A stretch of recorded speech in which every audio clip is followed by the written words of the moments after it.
మరి వీళ్ళని ఏమన్నారంటే ఈ దారి దోపిడీ చేస్తూ ఈ వస్తువులు దొంగిలించుకుంటూ ఈ యొక్క సరఫరాలోనే వాళ్ళే సరఫరా చేస్తారు, వాళ్ళే దొంగతనం చేస్తారు.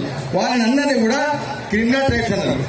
ఇప్పుడు ఎట్లా ఈ ట్రైబ్ ఎట్లయితే చెప్పండి?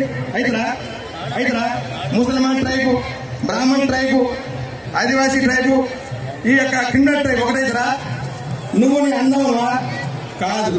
1921లో ఏదైతే డిబేట్ లో మనకు సుప్రీంకోర్టుకి ఇచ్చిన ఆల్రెడీ నీ దగ్గర లేక రోడ్ల మీద ఊరగుతున్నావు. నీ దగ్గర నిజంగా ఉంటే సుప్రీంకోర్టుకి పోయాడు.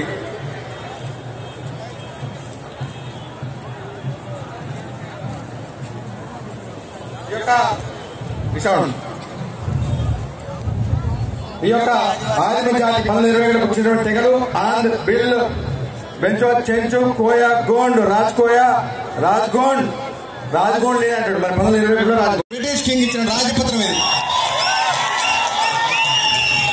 1941 census the Nizam dominions Hyderabad state లో Mazhar Hussain census commissioner and director of statistics 1941.